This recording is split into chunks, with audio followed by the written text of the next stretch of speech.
Hi, I'm Magnus Carlsen from Norway. I'm the world chess champion. I've been that since 2013. I watched the Queen's Gambit with great interest, and I'm here to take you through some of the clips and some of the chess from the series.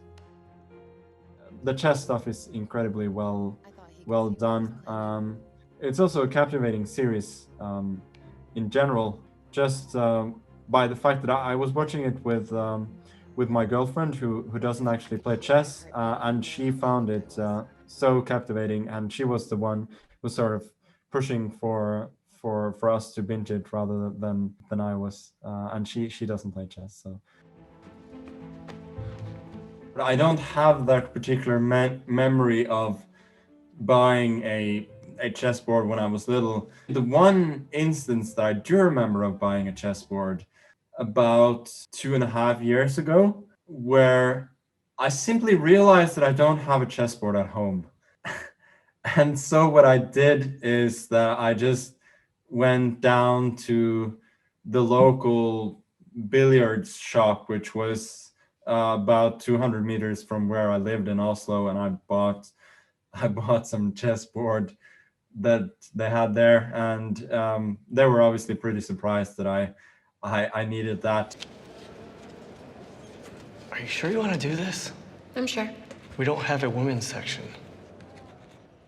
Especially in places where there haven't been too much history of women playing chess. There is certainly um, a tendency for women not to feel all that welcome, and it's been male dominated for so long, and I think a lot of men like want to keep it that way.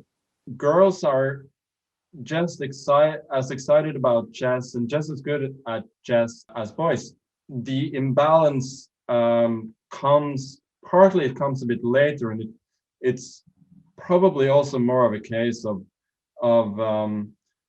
parents pushing boys more into chess than maybe parents of girls don't want to push them into chess because they think that this will not be an environment that is good for their child. So I think there is definitely a lot to work on there, but I think that in principle there sort of the preconditions should be very equal, but unfortunately it has not happened that way at all. I understand the sort of skepticism in that you can't just waltz and tell them you've never played a rated game, you don't have any rating, and you expect to beat them all, like male or female. That would sound ludicrous coming from anyone. Yeah, I think telling her there's no women's section is uncalled for. Like, it's like, you're here, you should be treated like anybody. This is definitely the case for most tournaments. Still, that they're held in fairly low profile locations. I think chess definitely has a way to go there in the way it's being presented. Highest rated players in the whole fucking country. And yet here we are in some second-rate university playing on cheap plastic boards with cheap plastic pieces. Certainly, a sort of new world has opened up um, in terms of online serious online chess. The only thing I would be worried about long term is the future of sort of classical chess. The one that Beth Harmon is playing, and that has been considered the most prestigious, where you play games over several hours, because online people don't really practice for these very long games. So long term, we might be sort of raising a generation of players who are much more used to playing speed chess than slower chess. And for the future of the game, I'm not quite sure how that will pan out. But I think overall, chess has done well in these very difficult circumstances that have been. I cannot stress that enough, that I love the way that she respects the game. She never stops studying, she never stops learning, she never stops thinking that she can do better. I'm somebody who has never been great at dealing with defeats. If you take a survey of the best player to ask them who the worst loser is, my name is gonna come up.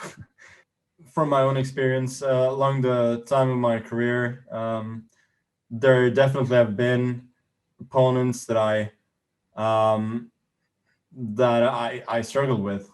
And I would say that the best example is Anand, who used to be world champion between 2007 and 2013. So when I started out playing at the top level, I struggled a lot against him.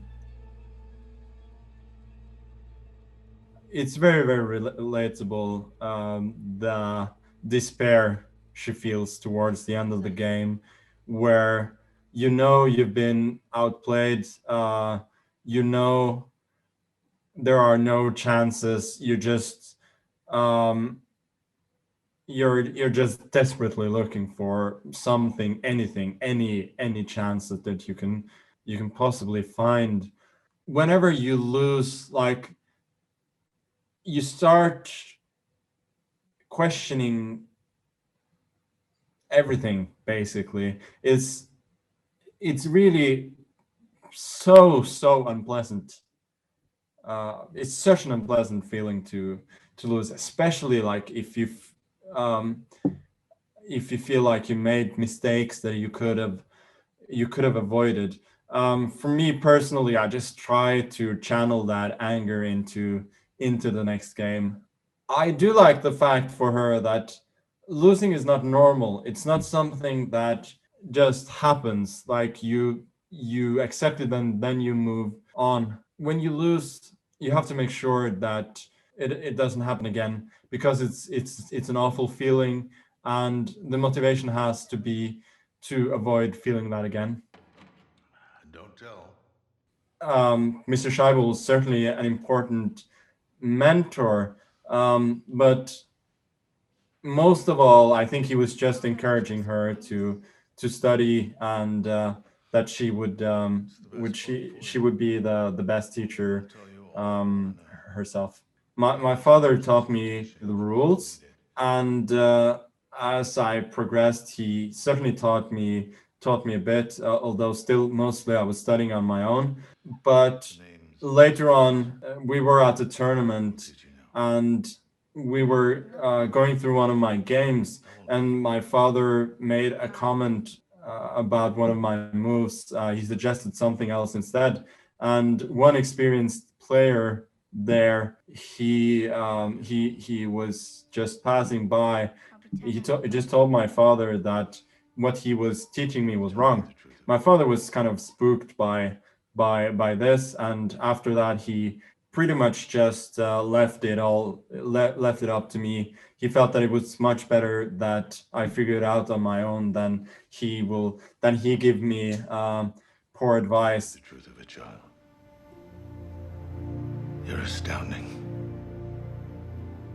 I hope you guys enjoyed the clips and me talking about it. Hopefully you are more ready now than ever to go out beating your friends or whoever you are playing at chess. So take care and enjoy the game.